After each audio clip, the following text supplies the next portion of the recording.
अपना शादी की एनिवर्सरी मनाइए और आप अपने मतलब जाइए, आपको बहुत अच्छा लगेगा वहाँ पर।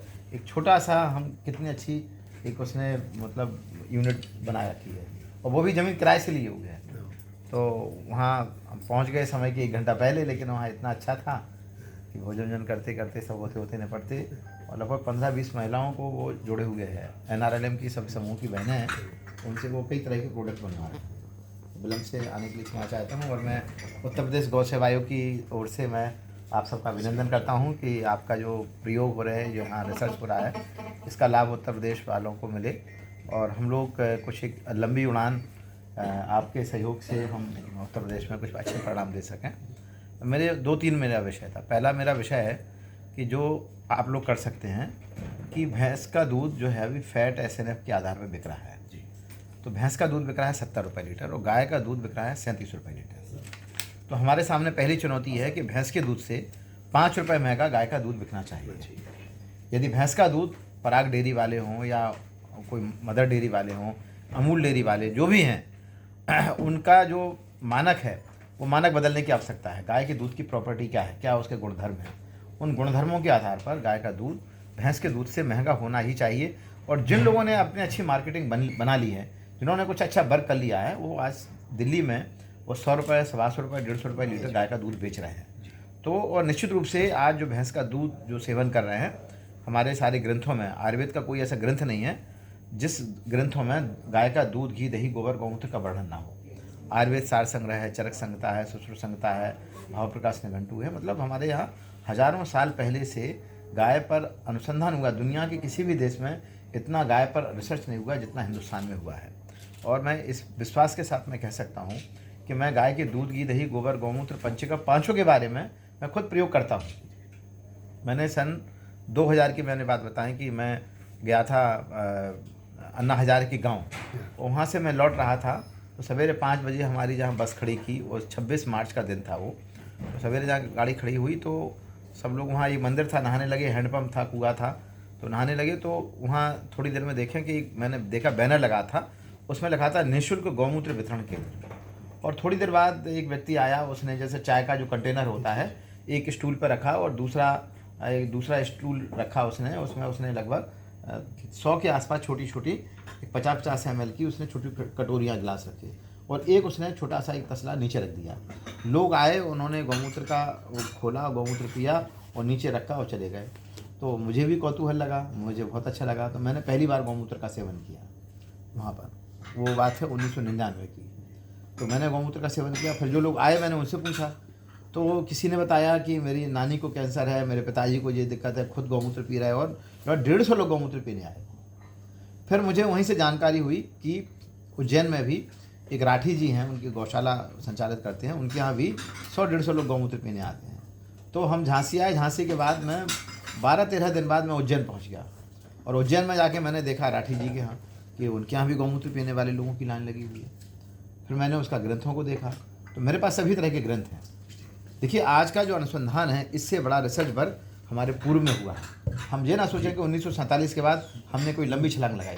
1947 के बाद हमने बहुत सारे रिसर्च किए, लेकिन कहीं ना कहीं हमने प्रकृति के साथ हमने छेड़खानी की है, प्रकृति का हमने विनाश किया है। हवा पॉल्यूटेड हो गई है, पानी का संकट पैदा हो गया है, भोजन का संकट पैदा हो गया, अस्पतालों की संख्या बढ़ गई है, बेरोजगारी बढ़ गई है, गरीबी बढ़ गई है, गाँव से पलायन बढ़ रहा है। तो कहीं ना कहीं हम ये ना सोचें कि हमने जो कुछ किया है वो हमने बहुत अच्छा किया है, कहीं ना कहीं हमने बहुत कुछ खोया भी है, और आने वाले समय में बहुत बड़ा संकट अपने बच्चों को देके जाने वाले हैं।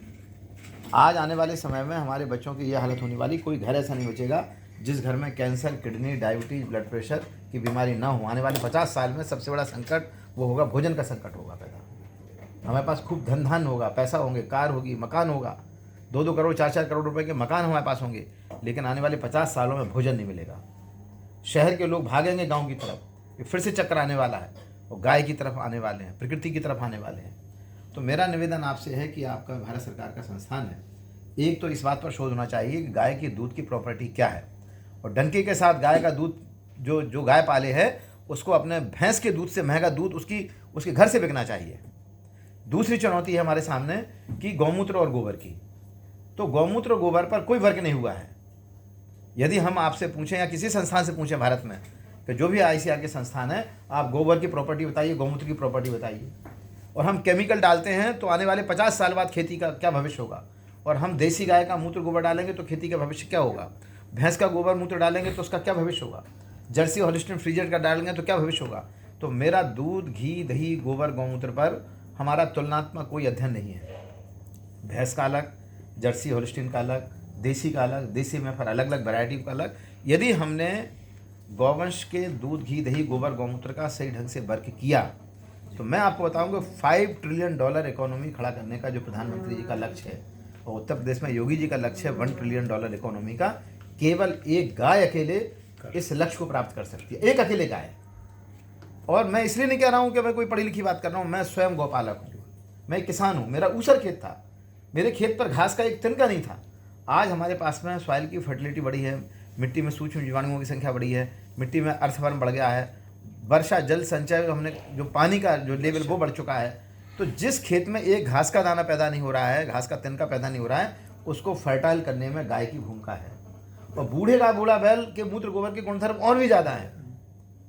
यदि आप सूंघेंगे तो देसी गाय का मैं बताऊंगा आपको, एक जो 1 साल की 2 साल की बछिया है उसका मूत्र लीजिए आप, उसको 8 परत के कपड़े से छान के पीजिए, उसको पीना आसान काम है। लेकिन यही 15 साल का गौवंश है, उसका और ज़्यादा तीखा है, और जो मेल है उसका और ज़्यादा तीखा है। तो कहीं ना कहीं हमने अभी जो देसी गाय पर रिसर्च वर्क होना चाहिए, हम उसमें अभी बहुत पीछे हैं। हमें बहुत आगे बढ़ना चाहिए। कहीं ना कहीं हम दुनिया की जो चमक है, दुनिया की दौड़ है, जो अमेरिका में क्या हो रहा है, इंग्लैंड में क्या हो रहा है, जर्मन में क्या हो रहा है, जापान में क्या हो रहा है, अभी हम कहीं ना कहीं अभी हम उनकी तरफ देख रहे हैं। हमारा अपना वजूद अभी खड़ा नहीं हो पाया है। तो इस पर आवश्यकता है, खेती के लिए आवश्यकता है, बायोगैस की आवश्यकता है। देखिए, यदि एक बूढ़ी गाय या एक बूढ़ा बैल या एक गाय या बैल या जो गौवंश हम यहाँ डेवलप कर रहे हैं, इसमें पहला आवश्यकता है कि वो हमें दूध तो देती है थोड़े दिन, लेकिन मूत्र गोबर पैदा होने से लेकर मृत्यु तक देती है। ठीक है, अब वो मूत्र गोबर दे रही, तो मूत्र गोबर की हमारे पास क्या उपयोग है। पहली उपयोगिता तो है हमारा बायोगैस। इसलिए है कि हम 12 लाख करोड़ रुपए हम कहीं ना कहीं अभी हम कच्चे तेल पर अभी दुनिया में खर्च कर रहे हैं। हम 8 लाख करोड़ रुपए की हम कचरा और गोबर से हम केवल बायोगैस और मैन्योर हम उत्पादन कर सकते हैं। एक गाय, जो सुभाष पालेकर का जो सिद्धांत है कि एक गाय देसी 5 एकड़ खेती, मैं बताऊं जो जीवामृत है वो इसका प्रयोग यहाँ होना की आवश्यकता है। 3 दिन में जीवामृत बन जाता है। एक गाय या एक बैल 365 ड्रम जीवामृत देती है बना के, क्योंकि एक ड्रम बनाने में 10 किलो गोबर, 5 लीटर गौमूत्र लगता है, और ये गाय बैल रोज देता है।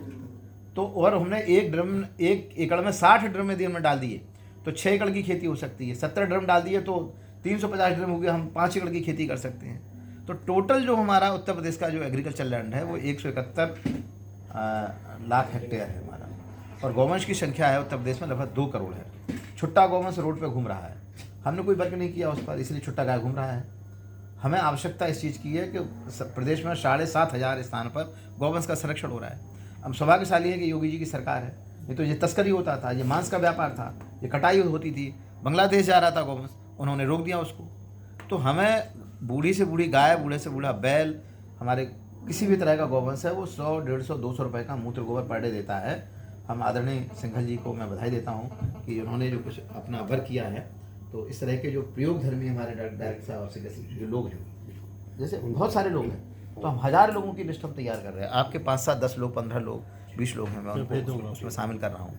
हम चाहते हैं कि सम्मिलित प्रयास की, आजकल PPP मॉडल की आवश्यकता है। आप बताइए रिसर्च के लिए कितने धन की आवश्यकता है, कि आप क्या मशीनरी डेवलप कर सकते हैं कि हम गाय के दूध को भैंस के दूध से महंगा, उसके लिए मैकेनिज्म क्या होगा, उसके लिए मशीनें कौन सी होंगी, जिससे आप जैसे SNF और फैट नापने के लिए आपने एक मैकेनिज्म खड़ा हो गया। गांव-गांव में जहाँ डेयरी चल रही है तो सबसे पहले डेयरी चलाने वाला उस गांव में मशीनें भेज देता है और उसको नाप के फैट के आधार पर 7 दिन में उसके अकाउंट में पैसा चला जाता है।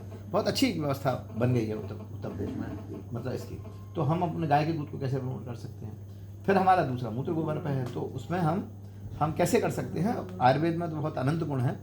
सौभाग्य से आज 22, 23, 24 तारीख को 3 दिन का एक राष्ट्रीय सम्मेलन हो रहा है, महासम्मेलन। वो हो रहा है फोगला आश्रम वृंदावन हो रहा है। मैं अभी 2 दिन, कल परसों मैं वहीं रहूँगा। तो बहुत बड़ा वर्क हो रहा है, क्योंकि मैं स्वयं उसका सेवन करने वाला व्यक्ति हूँ। मैं प्रयोगधर्मी हूँ। प्रयोगधर्मी माने मैंने खुद गौमूत्र का, मेरे यहाँ 100-150 लोग गौमूत्र पीने आते थे और बड़ी बड़ी बीमारियाँ दूर हो रही गौमूत्र से। कैंसर एड्स जैसी बीमारियों का इलाज गौमूत्र है, डायबिटीज़, ब्लड प्रेशर का, स्किन डिसीज का बहुत अच्छा इलाज गाय का गौमूत्र गोबर है। तो कहीं ना कहीं गाय के दूध, घी, दही, गोबर, गौमूत्र पर रिसर्च होना चाहिए। हम लोग आपका क्या सहयोग कर सकते हैं?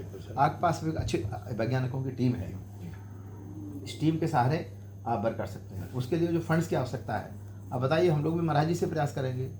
भाई आपका संस्थान है, हम लोगों को उत्तर प्रदेश सरकार में माननीय पूज्य महाराज जी से हम निवेदन करेंगे कि इस बात के लिए कुछ फंड यदि आपको CIRC को मिलता है तो आप क्या वर्क करके दे सकते हैं। मैं अभी अंतिम बात, मैं अभी IIT दिल्ली गया था, इसे 9 तारीख को गया था, जो 9 तारीख थी, तो वहाँ हमने 7 तारीख को गए, 8 तारीख को हम IIT में थे।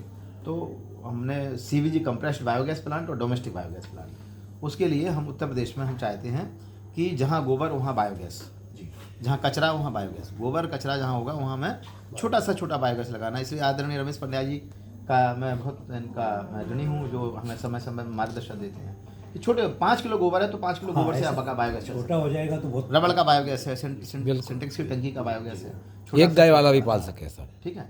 और गोबर गैस में क्या होता है कि जो जब स्लरी होती है वो मेन प्रोडक्ट है, but not gas. Main product है उसकी स्लरी, गैस तो हमें फ्री में मिल रही है, और स्लरी जो होती है गोबर की खाद से 5 गुनी ज़्यादा गुणकारी होती है। तो हमें उसको ले जाना है और खेत में हमें ऑर्गेनिक मटेरियल को बढ़ाना है। आने वाले समय में अभी ICR की बिहार, झारखंड और उत्तर प्रदेश की बैठक थी IISR में, तो वहाँ भी वैज्ञानिक थे, बोले आने वाले समय में दूध से की जैसी मांग है इससे कई गुना ज़्यादा मांग गोबर की आने वाली है, क्योंकि 25 साल बाद सॉइल का ऑर्गेनिक कार्बन बढ़ाने के लिए वो आपका विकल्प क्या है, आपके पास एक बस्ता है। और आपका जो गोबर है यदि कचरा है, और कचरे में यदि गोबर को पानी में घोल के आप डाल दीजिए तो वो कचरा जल्दी गल जाएगा, डाइजेस्ट हो जाएगा। तो सॉइल में ऑर्गेनिक कार्बन बढ़ाना ये हमारी सबसे पहली आवश्यकता है। आपका हेल्दी फूड, ऑर्गेनिक फूड आप गाय को कैसे दे सकते हैं, तो उसके लिए आपको वो करना ही पड़ेगा। तो हम उसकी इकोनॉमी को थोड़ा सा हम ध्यान रखें। दूध का, मूत्र का, गोबर का, मूत्र गोबर में पाए जाने वाले गुणधर्म, आपके पास कोई उसकी लिस्ट है, आपका कोई एनालिसिस है तो मैं चाहता हूँ आप हमें दीजिए। हम उत्तर प्रदेश के 58,000 गाँवों में हम इसको प्रचारित करना चाहते हैं, और पूरे उत्तर प्रदेश की एक नई इकोनॉमी वो हम गौवंश के माध्यम से हम देना चाहते हैं, एग्रीकल्चर के माध्यम से, पंचगव्य के माध्यम से, बायोगैस के माध्यम से, healthy food, healthy environment, healthy life, और आने वाले बच्चों को जहर मुक्त भोजन मिले। आज हमारी बहन बैठी है यहाँ पर, ये भी केमिकल खा रही हैं, अपने बच्चों को भी केमिकल खिला रहे होंगे, आने वाले हम सब भी खा रहे हैं। तो कैसे हम अपने आने वाले बच्चों को जहर मुक्त भोजन दें, शुद्ध हवा दें, शुद्ध पानी दें, शुद्ध भोजन, ये हमारी सबसे बड़ी चुनौती है। तो मैं आपसे निवेदन कर रहा हूँ, हमारा आपके साथ में एक लिखित अनुबंध हो सकता है, हमारे मुख्यमंत्री जी के साथ में आप जैसे संस्थान के लोगों के साथ एक बैठक रख सकते हैं कि आपका केंद्रीय गौवंश अनुसंधान संस्थान उत्तर प्रदेश के लिए क्या काम कर सकता है, हम आपका क्या सहयोग करें, आप हमारे लिए क्या सहयोग कर सकते हैं, थोड़ा सा इसको कर सकते हैं। मैं अपनी बात को पूर्ण